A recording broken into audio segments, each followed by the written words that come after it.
내가 딱 집에 왔는데 막 집이 횡하니 자기 회사 갔을 때 가정가구 다 빼가지고 자기는 이제 뭐 노숙자처럼 생활하는 사람도 있다고 했죠. 그거는 당한 사람만 되게 억울할 수 있죠.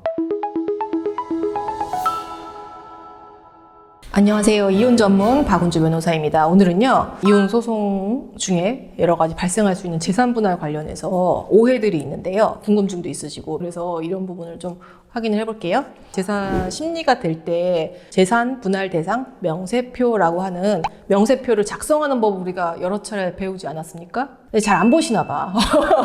어려우니까. 원고와 피고, 이혼하는 당사자겠죠. 각자의 부동산, 동산, 현금, 예금, 채권 이런 거 같은 거가 플러스 재산이죠. 그걸 적극재산이라고 그러고, 그 다음에 소극재산이라고 하는 부채, 그거는 사인 간의 부채, 금융기관에 대한 부채, 뭐 이런 것들이 있을 수 있어요. 두 사람의 적극재산과 소극재산을 모두 다 합쳐서 이 부부의 순재산, 퓨어한 순재산을 계산을 하죠. 어떻게? 적극재산 합쳐, 그 다음에 소극재산 합쳐, 그걸 빼죠. 그랬을 적에 남아있는 이 재산은 어떻게 나눌 것인가의 문제가 재산 분할이고, 그 재산 분할을 나누는 법에 대해서 너무나 많이 오해하시는 분들이 있어요. 어떤 거냐면은, 예를 한번 들어볼게요. 원고한테 집 한 채가 있는데 그게 2억이었어요. 그리고 그 집에 주택담보대출이 1억이 있었어요. 근데 그 주택담보대출의 명의자, 채무자는 원고였습니다. 보통 집의 명의자가 채무자도 같이 되잖아요. 그러고 나서 이제 피고, 상대방은 적극재산도 빵, 소극재산도 빵, 아무것도 없어요. 그냥 단순하게 계산했을 때 이들 부부의 순재산은 얼마예요? 1억이죠. 1억 갖고 나누는 거예요. 1억 갖고 어떻게 나눌까의 문제거든요. 근데 기여도가 5대5야. 50%, 50%. 반반씩 나눠 가지면 되는 거예요. 이걸 전제로 얘기를 했을 때 플러스 재산인 집이 2억짜리니까 이 명의가 원고한테 있으니까 원고는 피고한테 반을 나눠줘야 되니까 1억을 현금으로 주고, 그 다음에 부채는 또 별도로 원고 명의로 1억이 있으니까 이거를 피고도 나눠 가져야 된다. 플러스 재산도 나눠 갖고 빚도 나눠 갖고. 이렇게 오해를 정말 많이 하시거든요. 어때요? 그게 맞을 것 같기도 한데요. 이게 문제가 뭐냐면요. 채무라는 거는요, 제3자가 채권자잖아요. 은행이 채권자이기 때문에 이 두 사람 간이, 부부가 이혼을 하면서 그래 우리 빚을 반반씩 나눠 갖자라는 거는 채권자인 은행이 허가하지 않은 상황이에요. 맘대로 할 수 없다고요. 어차피 그 채무자는 그냥 원고예요. 그래서 원고한테 1억을 전액 다 상환받으면 될 것이지, 은행은 부부가 이혼을 하든 말든 상관이 없어요.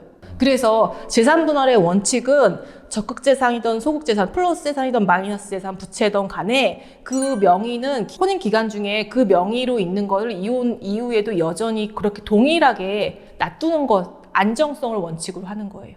부동산도 명의가 원고 명의였으면 원고 명의인 채로 그냥 놔두고, 채무도 원고 명의로 되어 있으면 놔둔 다음에 현금 정산만 일부 하는 식으로 하는 거예요. 어떻게 해요? 우리가 순재산이 1억이라고 했죠. 순재산 1억을 이제 반반씩 나누기로 했어요. 그러면은 피고는 어떻게 돼요? 순재산 1억 중에서 원고한테 5천만 원만 받으면 땡인 거예요. 이 사람은 원래 재산이 퓨어하게 빵이었는데 5천이 생긴 거고, 이 사람은 얼마예요? 2억짜리 집을 가지고 있었고 부채가 1억이에요. 그래서 이 사람의 순재산은 1억이었는데 상대방한테 5천을 넘겨줌으로써 둘 다 동일하게 5천만 원을 갖게 되는 상황으로 끝나는 거게 되거든요. 그래서 정말 많이 오해하시는 게 채무도 갈라치기 해서 나눈다. 아니에요. 채무는 그냥 그 명의자를 기준으로 해서 잔존하는 걸로 기준을 한 다음에 나중에 최종적으로 플러스 마이너스를 해서 기여도에 따라서 공정하게 나누는 걸로 되어 있는 거예요. 채무를 나눈다라는 개념은 없습니다, 여러분. 어떤 때만, 이럴 때만. 채무를 나눈다라고 할 때는 소극재산하고 적극재산하고 따져봤는데 빚밖에 없는 사람들이 있어. 빚이 1억이야. 공동으로 분담을 해야 되는데 원고 명의로만 1억에 있는 부채를요, 반반씩 나누어 그렇게 하지 않죠. 왜? 은행이 가만히 있지 않으니까. 이랬을 적에는 어떻게 하느냐. 아주 특별하게 피고 원고에게 얼마 지급해? 5천 지급해라. 5천만 만들어주면 얘의 순재산은 어떻게 돼요? 마이너스 5천이 되죠. 그리고 얘도 어떻게 돼? 얘도 부채를 얻어서 만든 거니까 마이너스 5천이 생긴 거잖아요. 그렇게 합니다. 돈을 실제 지급하는 걸로 해서. 그 다음에 또 이혼 소송 중에서 재산 분할 관련해가지고 정말 많이 분쟁이 되고 정말 많이 궁금해 하시는 게 가정, 가구, 군부치, 돌반지. 동산, 여러분 동산. 변호사님, 동산은 판사님이 어떻게 판단을 해주시네요. 동산으로 특정될 수 있는 거는 보통 한 가지밖에 없습니다. 어떤 거? 자동차. 오케이, 자동차. 자동차는 연식과 그 다음에 기종, 그 다음에 차량 주행 거리에 따라서 뭐 SK 엔카 시세라든지 중고차 시세가 확실히 확인이 되기 때문에 그걸로는 그 가액을 확정할 수 있지만, 예를 들어서 결혼을 하면서 가정가구를 마련을 했어요. 이런 거에 대해서 이걸 누구의 소유권으로 하고 이거를 가액을 어떻게 해서 재산분할의 대상에 포함할지는 정말로 어려운 일이기 때문에 보통 이혼 소송에서는 가정가구, 그 다음에 금부치, 이런 돌반지 이런 거에 대해서는 아예 재산분할 대상으로 삼을 수가 없어요. 어떻게 평가할 수가 없기 때문에. 가정가구 같은 경우는 신혼부부 같은 경우에는 크게 문제가 안 되는 게요. 신혼부부 같은 경우에는 단기간 내에 혼인관계가 파탄됐을 때 명확하게 그 가정가구를 마련했던 사람들이 있어요. 그대로 그 사람들이 가져가면 되는 건데, 이제 문제는 공동 같이 돈을 샀어. 이랬을 적에 이제 가정가구에 대해 굉장히 극렬하게 다투게 되죠. 사실은 되게 당사자한테는 큰 문제일 수 있어요. 가정가구 요즘 너무 비싸잖아요. 오브제 너무 비싸지 않습니까, 여러분? 같이 사서 모은 그런 거에 대해서 분쟁이 항상 너무 많죠. 그래서 어떻게 하겠어? 이혼을 할 때 누군가가 집을 나올 때 가정가구를 싹 다 뺀다고 그랬죠. 그걸 다시 달라고 하지 못하거든요, 사실은. 그걸 또 분쟁을 하려면은 분쟁의 대상도 되지 않을 뿐더러 이거를 누구의 소유권을 인정하기가 되게 힘들기 때문에 내가 항상 뭐라고 그래? 먼저 찜하는 사람이 임자다.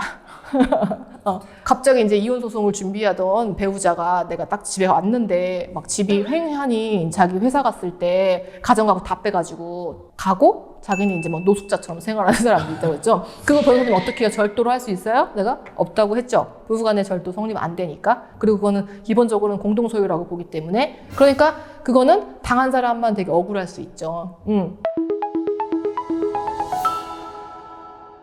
그래서 오늘은요, 이혼 소송 중에 여러 가지 발생할 수 있는, 그러나 이게 판결로 갔을 때는 잘 반영되지 않는 현실적인 문제들이 어떤 게 있는지에 대해서 살펴봤습니다. 네, 오늘 영상이 유익하셨다면요, 구독과 좋아요 눌러주세요.